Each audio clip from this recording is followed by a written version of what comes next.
what should Israel have done? And we were just on Rogan's show, and I think Rogan agrees way more with you than he does with us about this. But he was like, yeah, if this happened to America, we'd be as bad, if not worse.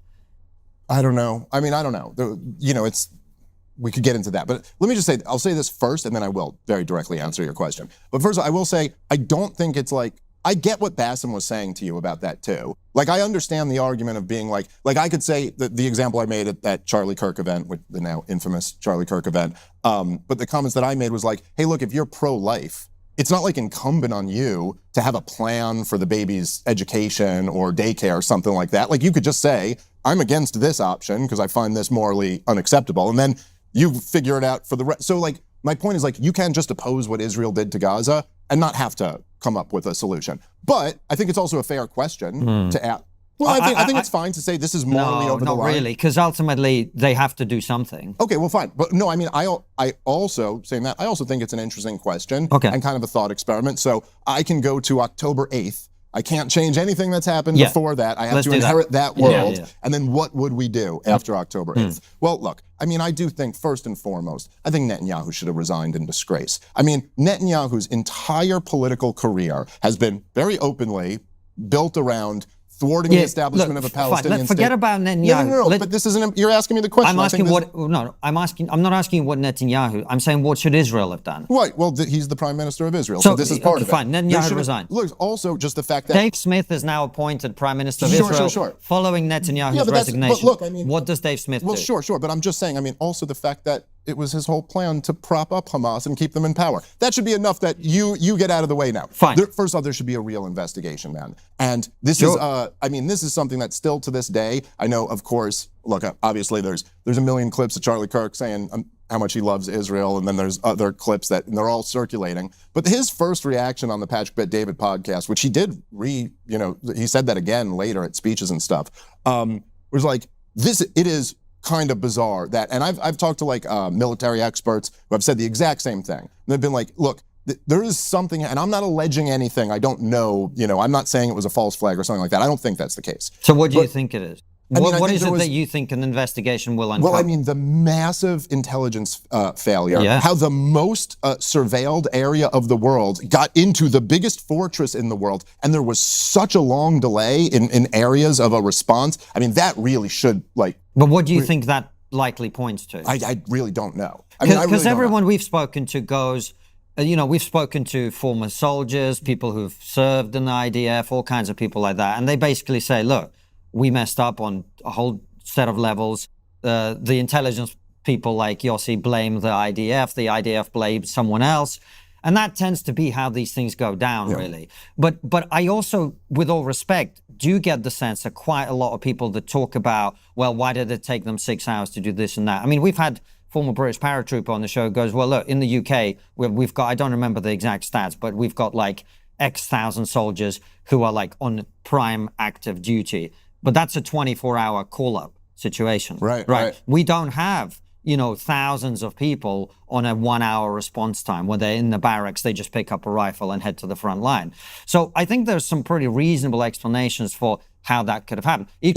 Quite possibly. But what I get, with all respect, is that quite a lot of people who ask the question seem to be implying something, but they never say what it is that they're implying. No, Charlie asked the question, was there a stand-down order? I don't know. I don't know, but it does seem to me something really worthy of investigation and really getting to the bottom of that. Netanyahu did say this when we interviewed him, right? What? The investigation is super necessary once the war is over. Yeah, right. Once the war is over. Okay, fine. But you can't have an investigation in the middle of a war. Especially to your point with the person who oversaw the disaster. I'm not sure exactly. Why can't you have an investigation while they're bombing Gaza? Why do the bombs have to stop dropping before we can look into that? Because they're running a war effort. Imagine being investigated while you're trying to manage a war. That doesn't work. Right? I guess. I don't exactly understand that, but maybe. Do you know? Well, I don't know. No, I think you can still investigate. Okay, well, imagine you run a podcast, which is a lot easier than running a war, right? Well, sometimes it feels like it. Yeah, right. Sure. But imagine you were under the greatest scrutiny in America, being investigated by every fucking department. This is actually how I feel when I'm running my podcast. You're not far off. Well, you got to stop smoking weed then, because it's not that bad, right? Fair enough. But imagine you are being investigated by every department, and if you are found to have been responsible for a mistake that you made on your podcast, or someone that works for you made a mistake that then you have to cop the blame for, you get the electric chair. Would that affect your ability to run a podcast? I would say yes. Yeah, I guess so. But then at the same time, it's like, it's also an awfully convenient thing to be able to say, I'll prosecute this war. And as soon as I'm done prosecuting the war, then you can start investigating. I don't think. And there's an incentive there to keep the thing going, Of course. right? I don't think anyone who is in any way blamable for October 7th is desperate for that investigation to come as quickly as possible. I totally agree with you, of course. But let's come back. So back to the Netanyahu's resigned in disgrace. Dave Smith is Prime Minister of Israel. Well, look, I would say that I think there are, again, like, you know, even with like what you're talking about with Rogan, and where I think people will go like, well, imagine Mexico attacked America in this way. Like, what would we do to Mexico? But I also do think that, like, there's a really fundamental difference between Gazans attacking Israel and Mexico attacking America. Because Mexico, although obviously there's a huge power discrepancy between our two governments, they are a government with a military and some degree of sovereignty. And it's much more like a Native American reservation. Okay, let's do that. Let's do that. A Native American reservation where we never gave the Native American citizenship. And it's not a Native American reservation the way American Native American reservations are, where they can come and go as freely as they please. And it's just not we never gave the Native American citizenship. We still hold them on these reservations. We've had a blockade around this reservation and an occupation going back 60 years. No, in that scenario, I would not find it justified for the American military to start carpet bombing the reservation. No, in fact, I think you would have a responsibility to make this a police action. Like, you have to arrest these people. And before Netanyahu, there was a terrorism problem since the creation of the State of Israel, partially the Zionists and partially the Arabs. But throughout the entire history of Israel, it was only Netanyahu who ever treated the terrorism problem as like a problem for the regular old military. It was always targeted assassinations, special operations. Again, Gaza is the most surveilled area in the world. They can wait these guys out. They can touch them. They can target them. Now, again, it might put IDF soldiers at more risk in sometimes. That's a thing that all modern armies accept. That we will increase the risk to our own guys to fight wars in more moral ways than we have in the past. But I think that it should have been, there was just a way to do it that would have, short of like right on October 8th, right away, where they cut the electricity, cut the water, cut all that, just essentially announcing that we're at war with the civilian population. Look, dude, I know me and you we don't see eye to eye on this. I know we're on different sides of this, but just even saying like, did you see like a few weeks ago when the ceasefire deal first starts, right? I'm going to ask you guys genuinely. So Hamas at one point, or Israel accuses Hamas, let's just say they're right. Hamas is slow rolling, returning the dead remains of some of the hostages. All the living hostages have been returned, but there are remains of dead hostages. And Israel accuses them of slow rolling. Let's even say they were. And so as a response to that, they go, we're halving the aid, cutting in half the aid that's getting into Gaza. As a response to Hamas slow rolling dead remains. Not saying that doesn't mean anything, but like dead people are a little bit different than alive people. That you're gonna cut off the aid to women and children because of it's war. Doesn't that like on some human level, don't you guys go, yeah, that's wrong. Like you shouldn't punish the civilian population like that. Well, when we launched our first bit of TRIGGERnometry merch, we learned very quickly how important 5-star reviews are. We found out the hard way how shipping is so often just as important as a product itself. And if you've ever tried to manage shipping yourself, you know how messy it gets. That's why smart businesses use ShipStation. ShipStation brings all your orders from Amazon, eBay, Etsy, Shopify, or your own site into one easy dashboard. You can compare over 200 carriers, print labels in bulk, and save up to 90% on shipping rates. ShipStation helps you avoid errors, ship faster, and actually earn those 5-star reviews. It's why 98% of businesses that try ShipStation stay for life, and some grow up to 40 times faster. Delight your customers and get rave reviews with cheaper, faster, and better shipping. Upgrade to ShipStation today to get a 60-day free trial at ShipStation.com and use code TRIGGER. There's no credit card or contract required, and you can cancel anytime. That's ShipStation.com, code TRIGGER. The issue is that the police action thing is really what this is all about, right? Because if you see this as a war, I mean, historically speaking, no country at war is required to provide aid to enemy civilians. That has never happened. Well, it's not a matter of being required to provide it. It's a matter of blocking the aid that international organizations are trying to get through. But whenever any country has been at war, this really hasn't been a concern of theirs ever. And Israel is doing way more than any country at war has done on this front. But it doesn't matter. I don't defend Israel. I don't say that everything they've done is right. I don't think they've done it the way that I would have done it. You are really not going to like the way I would have done it.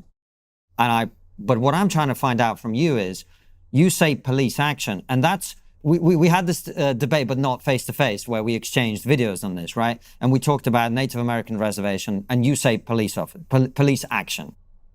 You've got 50,000 jihadi terrorists, jihadi as in willing to die for the cause.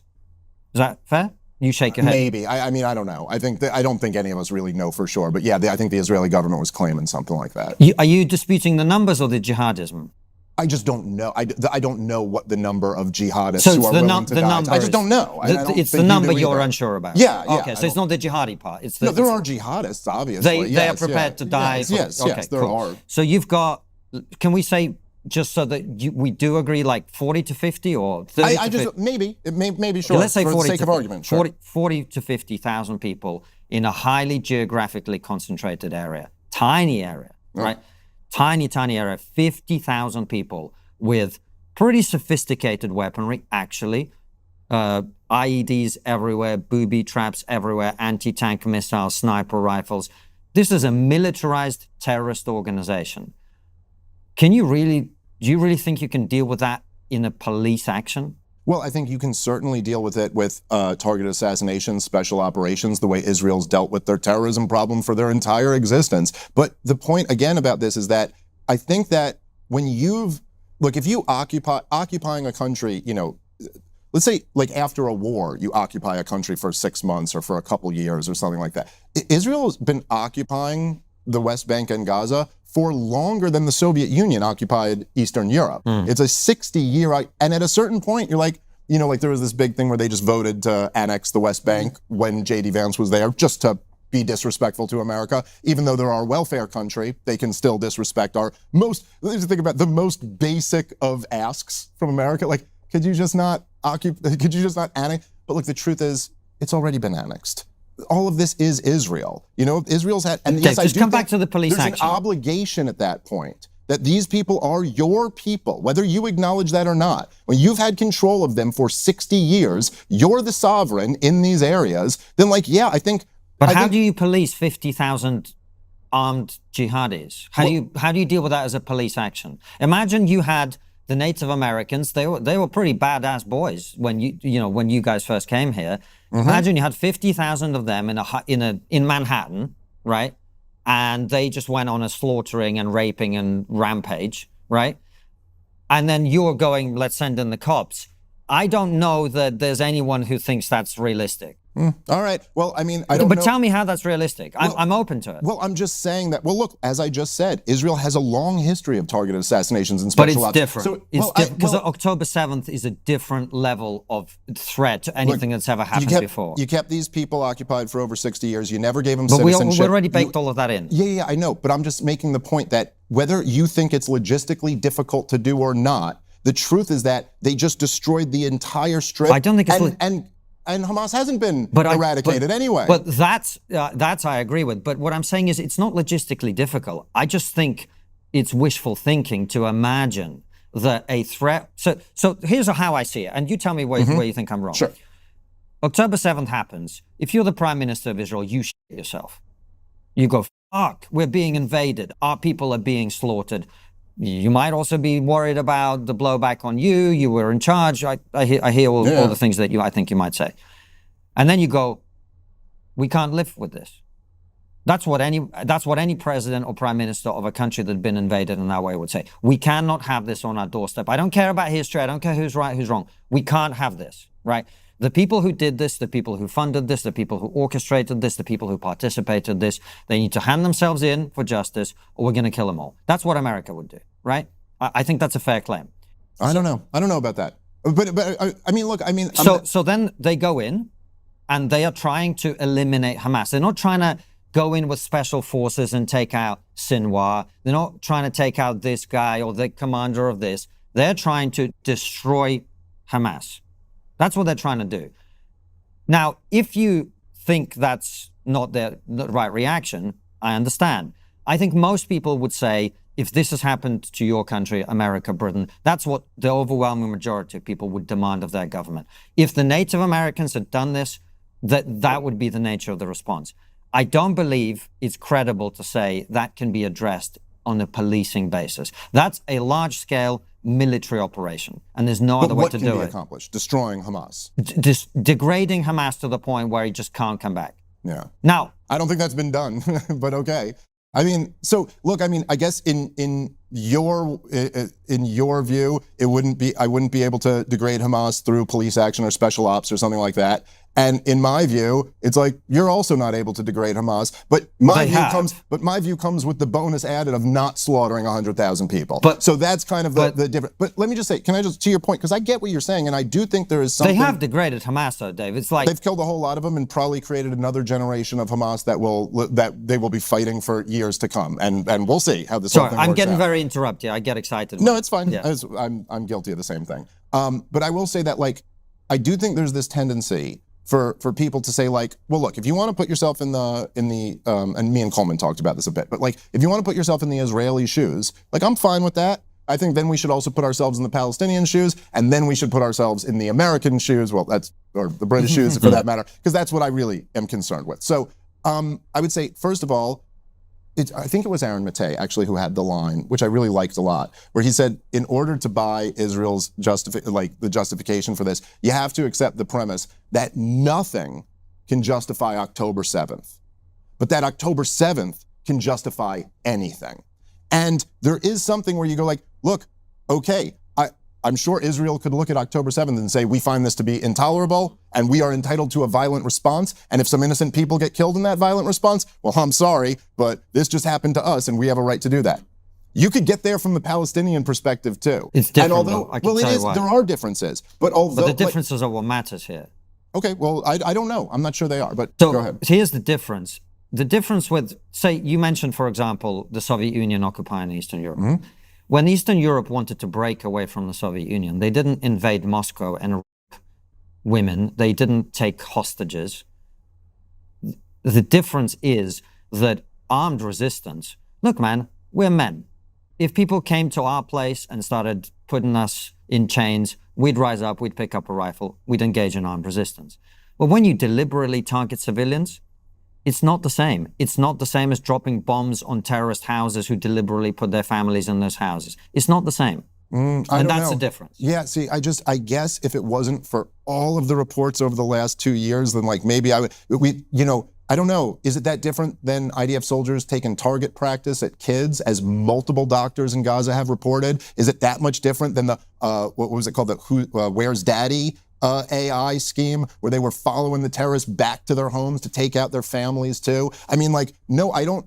Do you think Israel is deliberately killing civilians? Like, by definition, yes. Like, by what definition? Well, in the sense that, like, if you take in action that you know is going to result in civilians being killed, then it's deliberate. But it's the rules of war say that is what you should do. Yeah, the rules of war are a construct. I mean, listen, like, sure. Of course we're talking about morality or logic here. But it's like, look, let's talk about logic.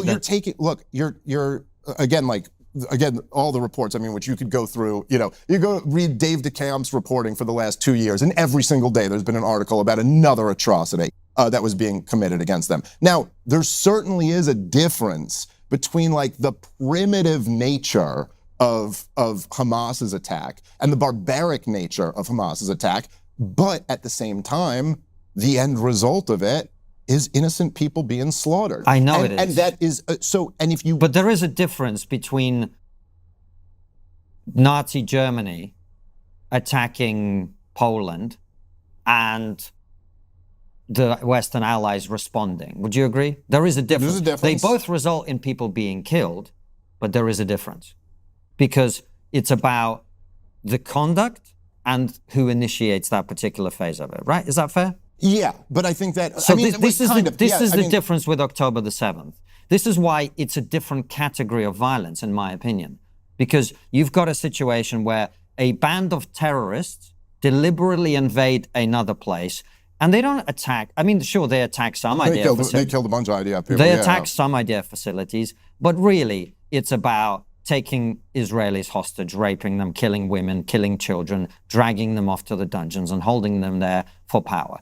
That's not the same as what the IDF is doing. Would you accept that? No, I don't really think that's right. I mean, again, I think there's, if it makes sense, I just like to use like an example. It's almost like, you could say like, like Eastern European countries, as you know well, right, where there's a lot of corruption. And there'll be like low-level, primitive corruption type stuff. Like you could, if you're in, I don't know, there's countries if you're in Romania, it's kind of like a known thing, which is true, I think, in Mexico, too. Like, if you get pulled over by the cops, you could slip them some money and get out of it. Now, that's very low-level corruption, right? In the United States of America, good luck doing that. You know, if you get pulled over for a DUI and you try to slip a cop a couple $100, I mean, maybe one time it'll work, but I can assure you that is not a good idea, and you're just going to get another charge. We don't have low-level, primitive corruption like that. What we have is the prison guards union lobbies for mandatory minimums for marijuana. We have corruption on a much more sophisticated high, but in a sense, it is still corruption, right? So in the sense that, yes, Israel, when you're having a fighter pilot bomb a building and you say it's collateral damage, I understand where that is not, it doesn't get as visceral reaction. It's not as barbaric and primitive as like Hamas breaking into Israel and just kind of killing everything that moves and then dragging as many people back to hold in captivity. But again, Israel, when they did this swap just a couple weeks ago after the ceasefire, Israel released 1,700 Gazans that they've been holding without charges of anything. They've been doing this, by the way, since well before this latest conflict in Gaza. But you can't compare those two things either. Well, hold on. You can't compare them. You can compare them. Well, you can't. Maybe you can't equate them. You certainly can compare them. Okay, fine. You can't equate them, which is what I'm really saying. You can't compare people, many of whom are violent terrorists. And many maybe aren't. And many aren't. And people who've been taken hostage by a war party of Hamas crossing into Israel while they butcher and rape. Well, it's not the same thing. Again, I'm not saying it's the same thing. Well, you kind of are. No, I'm not. I'm saying that, like, they are awfully similar. You know, like, if I don't think, like, if you, as you said, we're men, and we're men with families and stuff like that. I think that, like, yes, if a Hamas militant broke into your house and grabbed your kid and brought him back over there, I don't know that actually is that much different than someone in an IDF uniform breaking into your house, grabbing your kid, and going to hold them. By the way, there's been reports going back decades and decades of torture in these Israeli detentions. They hold Palestinians from the West Bank and Gaza. In fact, I think it was 1999 when they outlawed, finally, what they called moderate interrogation practices. Moderate interrogation including tying them up and binding them and blasting loud music, things that we would consider torture. So, like, yes, it's much more systematized, it's much more sophisticated, it's not as primitive, but in the same way that I went, like, the prison guard union lobbying for mandatory minimums really is it is as much corruption as just paying off a cop when you're drunk behind the wheel. It's just at a much larger scale. And the point is that the people, right, like the woman who you hear wailing as she hears her 1-year-old screaming for her from underneath a building of rubble, who's literally being tortured to death, just his bones crushing and screaming for his mother. She's feeling the same thing that those she's as much of a human being. She's feeling the exact same thing that those Israeli parents felt when their kids got slaughtered at that festival. The same thing me and you would be feeling if it was our kids in that situation. And so the point is that, look, obviously, I'm not equating it. I'm not saying they're the same things because, look, I'd be much more comfortable being next door neighbors with a drone operator, you know what I mean, who is drone bombing weddings in Yemen or something like that, than I would being next door neighbors with a Hamas terrorist, you know what I mean? Because there is a difference in the way more sophisticated, civilized men can compartmentalize things like that in their life. But I do think that, like, if you're talking about this conflict and you're going, put yourself in their perspective, The end result is that they're going through that at a much larger scale than the Israelis ever Of course, have. but that's what happens when you start a war with a much bigger force, right? But it's very debatable who started what here. Well, everyone claims they're reacting to the other one. I know, but October 7th is a sui generis thing. It's a one-of-a-kind thing, right? You shouldn't have to rearrange your life to deal with hair loss. With Hims, expert care is right there when you need it. Simple, online and personalised. Hims provides access to prescription hair loss treatments with clinically proven ingredients like finasteride and minoxidil. These treatments can stop hair loss and regrow hair in as little as 3 to 6 months. You'll find options that work for your lifestyle, including chews, sprays, serums, and oral medication. Everything is built around your goals, with no hidden fees or surprise costs. Think of Hims as your digital front door to real health solutions that help you feel like yourself again. For simple online access to personalized and affordable care for hair loss, ED, weight loss, and more, visit hims.com/trigger. That's hims.com/trigger for your free online visit. hims.com/trigger. Individual results may vary based on studies of topical and oral minoxidil and finasteride. Featured products include compounded drug products, which the FDA does not approve or verify for safety, effectiveness, or quality. Prescription required. See website for full details, restrictions, and important safety information. But October 7th is a sui generis thing. It's a one-of-a-kind thing, right? And the reason this really matters is, I think you paint a very important picture. I don't think enough people, particularly on the pro-Israel side, get the scale of the suffering in Gaza, right? But if I were that father, I would be going, why are we here? How has this happened? And what I'd be saying is, why did you have to go and do October 7th? Why did you make me put a weapon cache in my house? Why is Hamas doing this to me? We were living in relative peace. The Israelis had left. I'm not saying it was great. I'm not saying it was the greatest place to live in the world, right? But we were living in relative peace. The Israelis had left. I could go and work across the border, blah, blah, blah, blah, blah. And now I've got IDF bombs on my head because you went and raped people. Oh, well, I mean, look, I don't disagree with that. Right, if you're saying the people of Gaza should be upset with Hamas for October 7th, absolutely. And in fact, there were actually protests against Hamas now, which also is a very different thing than like protesting in Israel. You know what I mean? Totally. That takes real balls to do. Absolutely. And so, absolutely. But I also would probably think the same thing on the Israeli side. That you, after October 7th, how would you not sit there and go, Benjamin Netanyahu, the longest serving prime minister in Israeli history, his whole thing was to deny the Palestinians a state by propping up Hamas so that we would never have to. How would you not have that same reaction if you're an Israeli? Well, you did this to us, Bibi. I think a lot of Israelis do feel that way. And they should. They both should. Listen, if there's everyone should hate the government they live under. That is my central point. Well, we could probably agree on that. And I think a lot of Israelis do feel that way. And I'm pretty certain that when the war is over, I don't think Benjamin Netanyahu is likely to be re-elected. But the reason we can agree on that, yeah. The reason I bring this up, though, Dave, is, and I think this is really important for us to clarify, is the scale of the suffering is something not enough people, as I say, on the pro-Israel side, give due credence to. But I also think that a lot of people who are anti-Israel, they use the scale of the suffering to confuse the issue of who bears ultimate responsibility for that suffering. And that is really the area of disagreement, right? Because we can all agree that look, man, I'm a father. When I see what's happening in Gaza, it makes me sick. Yeah. And it should make everyone sick. But the reason we disagree is that I believe the people who are responsible for that are the people who did October the 7th. And I'm on the record as saying this. If Hamas had attacked IDF installations, I was totally undecided about Israel and Gaza until this war broke out. We had Melanie Phillips on the show in like 2019, and I was like, oh, Melanie, you tell this great story about the creation of the State of Israel. I think it's a little murky. I was undecided, right? But when October the 7th happened, I was like, the people who are responsible for what comes after this is the people who did this. Because any leader of any country would react in something like this way, or probably worse. Yeah, I mean, I guess I just think that the same exact logic could be applied in the reverse. And to say, listen, 60 years of brutal occupation, man, whatever comes after this, you're responsible for that. Now, I don't agree with that. I don't agree with that. But that isn't true, though. Well, Well, That it's as true as what you said. I No, mean, I it's think- not, because I'm not saying. See, take another example: Russia, Ukraine, right? Like, you know, I have Ukrainian family, I have Russian family too, and it's a tragic conflict.